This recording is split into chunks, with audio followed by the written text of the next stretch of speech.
Today's episode of Off the Timeline is titled The Alternate Universe, where Blake Snell broke the Mets and analytics. What if I told you? The most influential pitcher of the 2010s and 2020s never threw a no-hitter, never finished a Game 7, and never ever kept his mouth shut about pitch counts. What if I told you that in a universe just one draft pick removed from ours, Blake Snell was drafted by the New York Mets? Yeah, buckle up.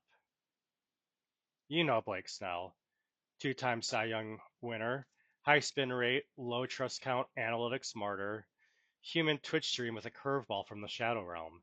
But in this alternate timeline, he never becomes the Rays ace.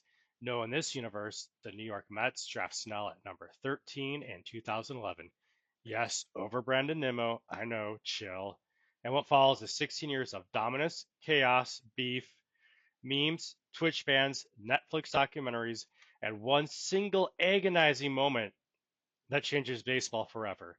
Let's dive into the career of alternate universe Blake Snell, the man who ghosted hitters, battled math, and broke the Mets' soul. Draft Day Chaos, 2011, Citi Field. The Mets' war room is split. Sandy Alderson wants a high OBP guy from Wyoming. The scouting team wants raw lefty filth from Washington. A weird intern named Trevor keeps mumbling about spin rates and pitch tunneling. Then Tommy Tano slams the table and says, "We're taking Snell. OBP doesn't strike out 12 dudes a game." And boom, history pivots. Brandon Nimmo drops to Boston. Tampa Bay takes Joe Musgrove instead of Snell.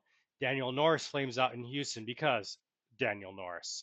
But back in Queens, Blake Snell's a Met. He signs quickly, immediately starts Twitch streaming minor league road trips. Section 3. The Mets era begins. Snell develops fast. 2013 becomes a top 50 prospect. 2014 dominates Triple-A and drops a post-game quote, "They couldn't see me. I was invisible, like a curveball ninja." 2015 makes the rotation and posts a 3.08 ERA with 204 Ks. He and DeGrom become the new Thunder and Whisper duo. Everything's great until the first polling incident. Snell is yanked after 96 pitches in a September must-win. The Mets lose. The fans riot. And WFAN releases the phrase that would define a generation. Let him shove. Section 4. Slow burn to legend. 2016 to 2017. Snell's walk rate is high, but the Ks are filthier than a gas station bathroom. He leads the league in K per 9. Mets finally make the NLCS, but Snell is again pulled early, this time after 84 pitches. Somewhere Kevin Cash must be smiling. Analytics are blamed. Twitter explodes. Mets fans start showing up with the ninja signs and pitch count charts with red X's. By 2018, Snell's an all-star. By 2019, he's top 3 in Cy Young voting. But no matter what he does, he never pitches past the 6th inning, ever. Section 5. The Harper beef and rivalries. And now it's time to talk Bryce Harper. 2016, Harper hits a tank off Snell. Snell posts a blurry photo on Instagram with "Who dis?" Harper replies to the TikTok, "Snell ya later." Boom! Beef activated. By 2018, Harper is mimicking ninja poses after home runs.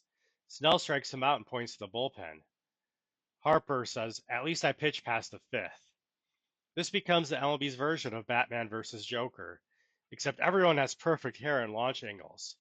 Other rivals emerge. Zach Wheeler, ex-Met, now Padres ace, quietly stews over being traded for Melvin Upton Jr. Ouch. Joe Musgrove, Cy Young winner in Tampa, publicly calls Snell too twitchy. Logan Webb, Giants teammate turns frenemy after saying science says third time through, bro.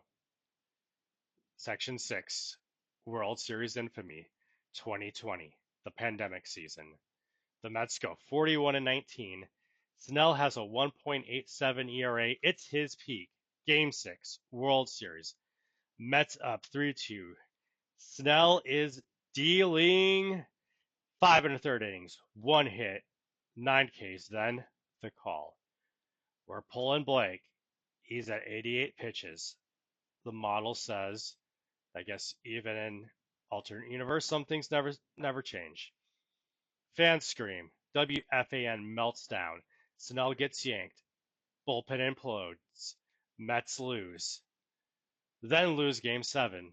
Snell's post-game stream hits 2 million viewers. This is why we lose. I ghost guys. They ghost me. Baseball breaks in real time. Section 7, Reinvention and Revenge.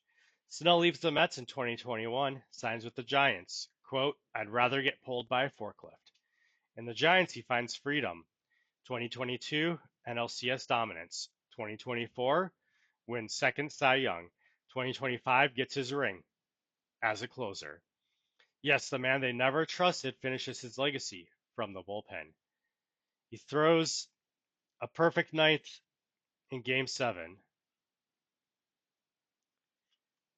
Section 8, The Fade and Final Days. 2026, age 33, ERA rises. 2027, moves to the bullpen, blister. 2028, signs with the Rays, doesn't like being an opener, cut in September. 2029, Baltimore invites him to spring training. He ends up in AAA Norfolk, retires midseason on Twitch. Final stats, 144 wins, 2,288 strikeouts, 40.2 WAR. Final stream, ghosting hitters was easy. Ghosting expectations, that's harder. Section 9, Hall of Fame debate. 2040 first Hall of Fame ballot. He had 2 Cy Youngs, 1 ring, low innings, high walks, Netflix documentary, Twitch status. Harper gets in. Snell gets to 27.4%. His last year on the ballot, he comes in at 70.8%, still short, until the Pitcher Usage Committee finally votes him in with Musgrove and Wheeler in 2049. His speech? Sometimes the ending is invisible, like a ghost pitch. In an era where innings mattered less, but memes mattered more, Blake Snell didn't just pitch, he changed how we think about trust, torque, and when to leave a pitcher in a game. He may not be perfect, but in this universe, he shoved.